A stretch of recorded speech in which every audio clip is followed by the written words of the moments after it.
Eutrophication के process को पढ़ रहे हैं और इंट्रोडक्शन हम लोगों ने कवर करी है, जिसके अंदर मैंने आपको एक ब्रीफ और रूडिमेंट्री सा आइडिया दे दिया है ऑफ यूट्रिफिकेशन होता क्या है और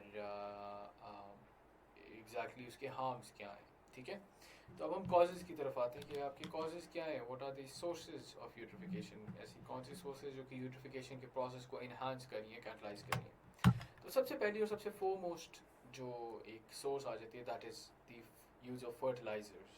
ठीक है, अब आपकी एग्रीकल्चरल प्रैक्टिसेस आपने शुरुआती वाले जो लेक्चर्स थे हमारे इंट्रोडक्शन के बाद के, जिसके अंदर हम एक बेस सेटिंग कर रहे थे, उसके अंदर हमने ग्रीन रेवोल्यूशन के बारे में पढ़ा था और आप लोगों को सारा को याद होना चाहिए अभी।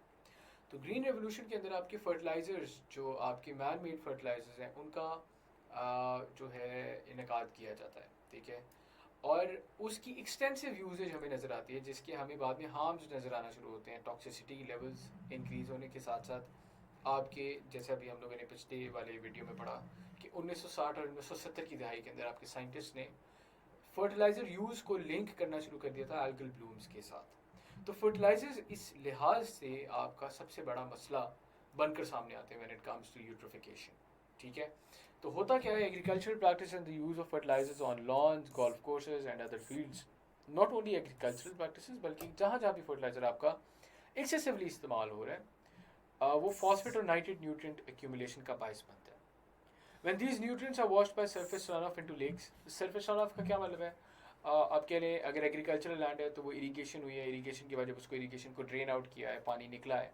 तो वो जो पानी निकला है क्या वो ट्रीट हो रहा है? ट्रीट का मुराद मतलब कि क्या उसके अंदर जो न्यूट्रिएंट्स मौजूद थे क्या उसको निकाला जा रहा है, उनको फिल्टर आउट किया जा रहा है? नहीं किया जा रहा है। इन द सेम मैनर आपके यहाँ जो आपके लॉन्स में फर्टिलाइजर इस्तेमाल हो रहा है मैन मेड, या आपके गोल्फ कोर्सेज में या कहीं पे भी पब्लिक पार्क्स के अंदर, उनको भी जब ड्रेन आउट करते हैं आप, ठीक है, ज़ाहिर है पानी लगता है, पानी के साथ वो पानी के फ्लो के साथ किसी ना किसी नाली के थ्रू कहीं ना कहीं तो जा रहा होता है ना, तो वो पानी क्या आपका ट्रीट किया जाता है? नहीं ट्रीट किया जाता।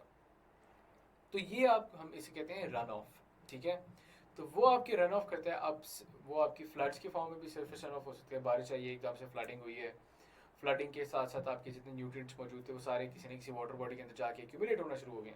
तो that is also completely different, it is a different case.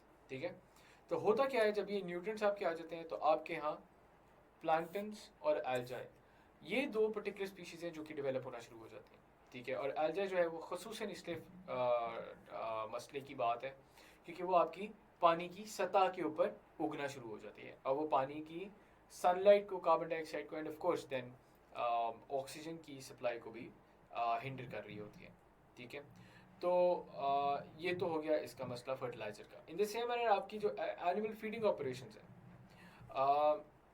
ये भी हाई सोर्स ऑफ न्यूट्रिएंट्स जो है उनको जो है रिलीज करता है। इन द सेम मैनर आपकी जो आपको पता है काउ डंग जो है, काउ डंग भी तो आपका एक नेचुरल फर्टिलाइजर है ना, तो काउ डंग का भी एक्सेसिव इस्तेमाल जो है, और वो एक्सेसिव इस्तेमाल ना भी हो, नेचुरल इस्तेमाल भी है, तो उसका इस्तेमाल भी फिर आपका न्यूट्रिएंट रिलीज का बायस बनता है जो कि इवेंचुअली आपकी वाटर बॉडीज़ के अंदर जा रहा है। तो ये वाटर बॉडीज़ के अंदर न्यूट्रिएंट्स का जाना एक ये नेचुरल प्रोसेस है, लेकिन आपकी मैन मेड इंटरवेंशंस की वजह से इस नेचुरल प्रोसेस में बतदरीज इजाफा नजर आया, और इजाफे की वजह से जो प्रोसेस यूट्रिफिकेशन का दिहाइयों के ऊपर मबनी था, सदियों के ऊपर मबनी था, वही प्रोसेस अब कुछ सालों के ऊपर रह गया है। तो ये बड़ी प्रॉब्लमेटिक बात बन जाती है। आप देख सकते हैं फर्टिलाइजर्स हैं, रन ऑफ हुआ इनका, ये आपकी इनकी लीचिंग हो गई, तब जाके भी आपकी एल्गाई फॉर्मेशन होना शुरू हो जाती है। ब्लॉक सनलाइट है, ऑटोमेटिकली आपकी एल्गाई मरना शुरू हो जाती है। डिजॉल्व ऑक्सीजन का इस्तेमाल होता है डीकम्पोजिशन के अंदर। ठीक है, और उसकी वजह से फिर आपकी जो ऑक्सीजन होती है आपके पानी के अंदर मौजूद, वो भी ख़त्म होना शुरू हो जाती है, एंड ऑफ कोर्स फिर आपकी मछलियाँ उससे मरती हैं। फिर दूसरा कॉज जो बन जाता है, जहाँ पे एग्रीकल्चर का मसला है वहीं पे आपकी डायरेक्ट सीवेज और इंडस्ट्रियल वेस्ट डिस्चार्ज का भी मसला है। एग्जैक्टली सेम रीजंस, बस फ़र्क ये है कि एग्रीकल्चर या आपके वो लैंड यूज से नहीं हो रही है, आपकी सीवेज या इंडस्ट्रियल वेस्ट डिस्चार्ज से हो रही है, जिसके अंदर आपके वेस्ट को ट्रीट नहीं किया जा रहा और उसके अंदर it is rich in nutrients, और वही वेस्ट जो है आपके नालों के थ्रू होता हुआ आपकी किसी न किसी वाटर बॉडी के अंदर जा रहा है। एट दिस बिकम्स प्रॉब्लमेटिक, क्योंकि फिर आपकी वही एल्गल ब्लूम्स का बायस बनता है। इधर अगर आप देखें, आपका ये फैक्ट्री है, फैक्ट्री के अंदर से डिस्चार्ज हुआ, डिस्चार्ज आपकी वाटर बॉडीज़ के साथ होता देखिए आपकी ये बड़ी वाटर बॉडीज़ के अंदर आ गया, यहाँ पे आ गया। इससे क्या होगा, ऑटोमेटिकली आप यहाँ पे आपके न्यूट्रिएंट्स जो हैं वो आना शुरू हो जाएंगे, एक्यूमुलेट करेंगे, एक्सेसिव न्यूट्रिएंट इनटेक हो जाएगी, और वही प्रोसेस जो सदियों के ऊपर मबनी था वो अब आपका कैटलाइज होके कुछ सालों के ऊपर रह जाएगा। फिर अगर बात करें आपके नेचुरल इवेंट्स भी हैं, नेचुरल इवेंट्स के अंदर आपकी फ्लडिंग हो जाती है, ठीक है, आपके floods they can wash excess nutrients off the land into the water systems. As lakes grow old, they naturally accumulate sediments as well as phosphorus and nitrogen nutrients, which contribute to the explosive growth of phytoplankton and cyanobacterial blooms. Essentially, हम जो ये बात कर रहे हैं, this is आपकी algae, ठीक है।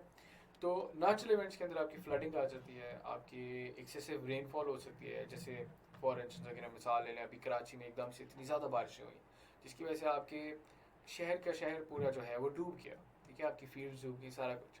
तो अब ये जिस वाटर बॉडी के अंदर जा रहे हैं, या वाटर बॉडी के ऊपर डिस्चार्ज होगा जाके, ठीक है, तो वो उस सारी चीज़ का जो न्यूट्रिएंट्स उसने एक्यूमुलेट किए होंगे वो वहाँ पे जाके डिस्चार्ज होंगे, जो कि आपकी आल्गल ब्लूम्स का बायस बन सकते हैं।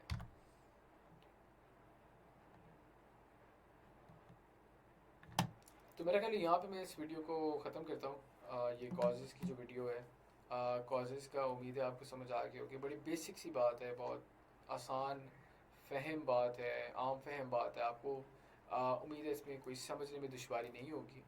और अब हम आगे जो है, before I move on to the stages of eutrophication, मैं आप लोगों को कहता हूँ कि यहाँ पे एक ब्रेक ले लें, अगली वीडियो में आपसे फिर